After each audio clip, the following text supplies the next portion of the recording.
Over 93,000 overdose deaths in 2020 in the US. Fentanyl is causing many. Where is it coming from? Let's go.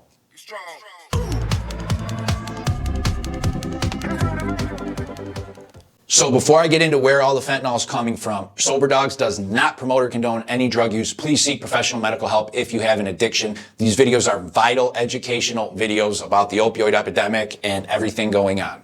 If you get value from Soberdogs, take your dog's paw, hit that subscribe. I really appreciate it. That like, check out all our videos and share them. Yeah! Soberdogs, are you a Soberdog? Check out our new shirts. Where's all the fentanyl coming from? There's two main ways fentanyl gets to the street. Quick recap here. Fentanyl was synthesized in 1960 and is a synthetic opioid that is a Schedule II controlled substance in the US. Fentanyl is very widely used in hospital settings.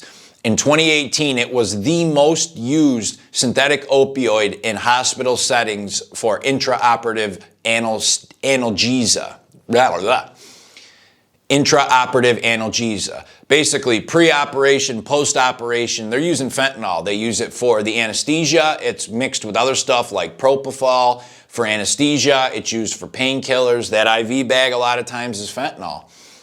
It's very effective for treating pain and other things like that, which is why it's used in every hospital in the country and many in the world. That's the catch-22 of fentanyl, is it's very effective at helping doctors, surgeons, when they're treating patients, pain, things like that, yet it's so powerful, it's killing people, the black market. But that first way is, so those are fentanyls in hospital settings. There is some doctors, nurses, people, even not now so much, but back in the day, people stealing fentanyl from hospitals, nurses and doctors selling it. I may or may not have allegedly known a nurse in about 2010, roughly, 2010-11, who she, may or may not have had a way of taking a lot of fentanyl from hospitals. That is where a lot of it is in legal settings. Also prescriptions.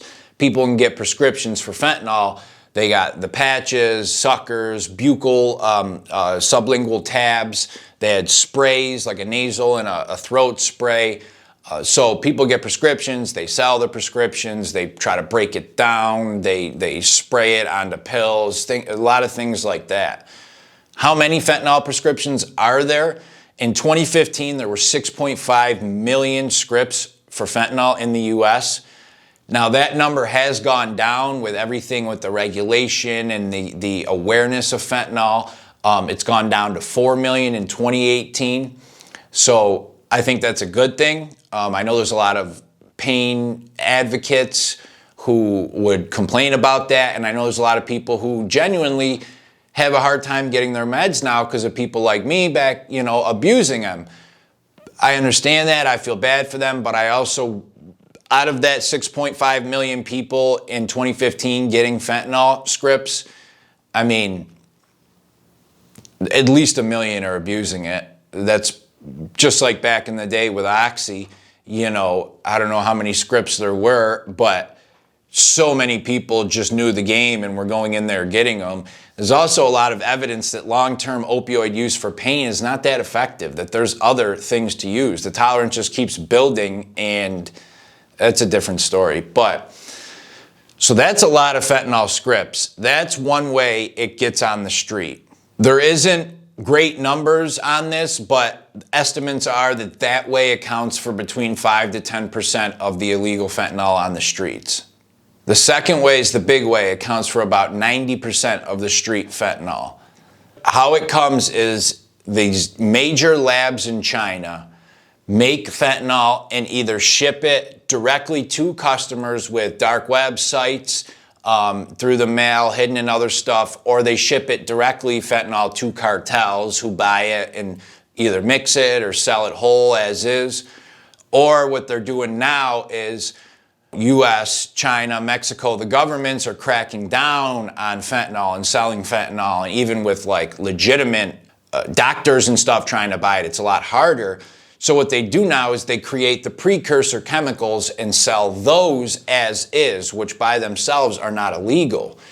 Apparently, and this was a statement, this was a quote from the Washington Post article that I was looking from a cartel member who made fentanyl, saying to make fentanyl is very easy when you have the ingredients. It's really no more complicated than making a cake. That's sad and insane, but I could see why. If somebody has to make heroin, they got to grow the opium poppy. They have to cultivate it. They have to have the farmland. They have to have the lab to do it after. To make fentanyl, you just need a couple chemicals mixed together. So what they do is the cartels will buy these chemicals wholesale. You know, this right here is a clip from Vice News of a bunch of chemicals being dropped in the ocean. It's about $500,000 of chemicals, and the cartel members scooping it up. It's wild. And then this is them mixing the chemicals and making fentanyl. Por eso es muchísimo el dinero que viene. Entonces, a lo que tengo entendido, venían 50 kilos de fentanil ahí para distribuirlo todo el espacio nacional.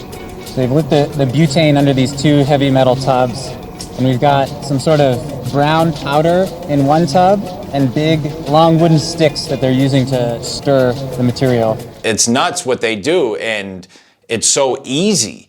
Now they make that and they'll either sell the fentanyl as is to other cartel members and dealers in the US who mix it with their own stuff, maybe sell it as is, or they take that fentanyl and mix it with heroin. The sad, insane part of it is a kilo of pure fentanyl costs between $3,000 and $5,000 in China. That same fentanyl on the streets of the US in a city like San Diego will go for $300,000 to $500,000. That markup is insane. And that is why people, cartels, dealers take that risk. That markup is nuts. Then they'll take that same kilo and mix it with 50 kilos of heroin to increase the potency, probably even more than that. And each of those bags go for $10. How many bags they can make out of that is, that's an insane number. You're talking in the billions now. That is where a lot of this is coming from, and it's insane. And there's so many. Fentanyl is part of the phenylpiperidine family of drugs. In that family is afentanyl, remifentanil, sufentanil, carfentanil. So when one gets pushed or banned by the government, they just tweak a little molecule and they got a couple years to sell that new one until the government catches on. It's insane. That's where most of the street fentanyl is coming in. If you want to know a lot of other stuff about it, the background of it, what it's like to take, check out these videos. Thank you guys for the love and support. K Ruggs, the Soberdog, and I'm out. See ya.